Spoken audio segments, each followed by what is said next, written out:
Hello, wellness focused community. I am on today talking about neuroplasticity, and what I want to talk about is how our thoughts, where they come from, what purpose they serve us, and when they need to go.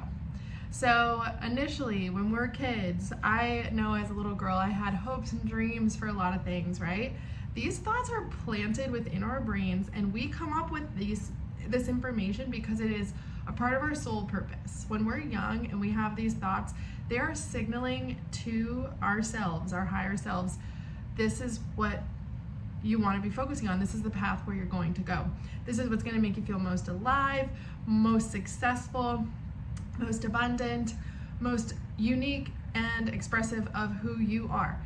And so I like to think of thoughts as information. And when we're younger, before we've experienced a ton or gone through harder things, those thoughts are so valuable because they are literally informing to our identity the life that we're going to live. Now, as adults, when we have thoughts, they can sometimes be positive and sometimes be negative. We're going to talk about how to keep thoughts and how to get rid of thoughts. So first, we're going to focus on those negative thoughts.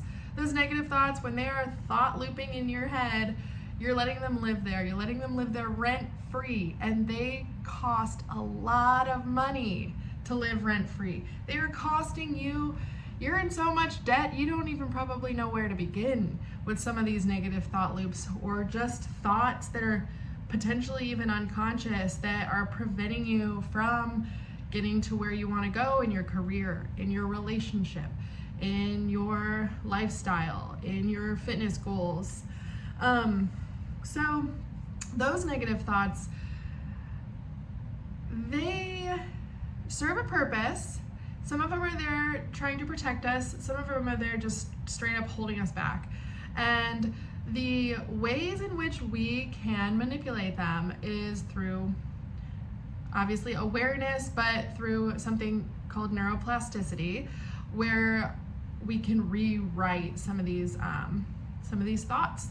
Thoughts that play the same way over time do create these connections, and so we need to disrupt that connection and rewrite the thought to be more true to who we are and how we're living our lives, or desiring to feel more alive.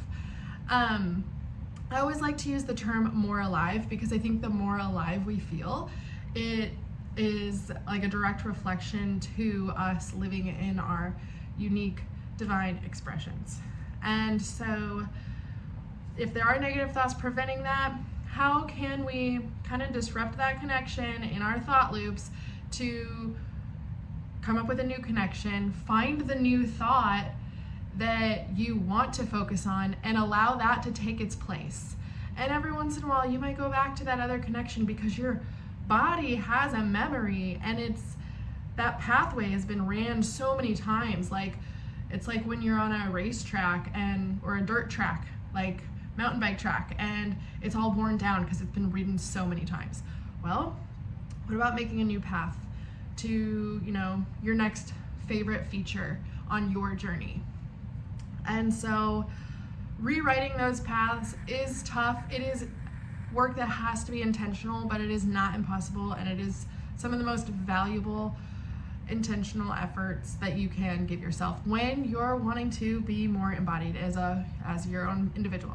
And then we'll circle back on those positive thoughts that you have that are replaying over time, or that maybe just pop up here and there.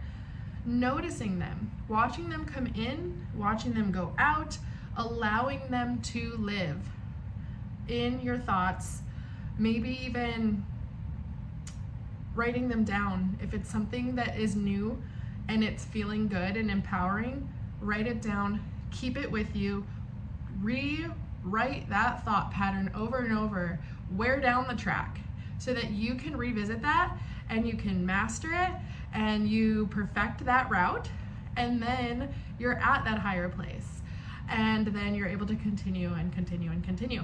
So there's a lot of science behind neuroplasticity and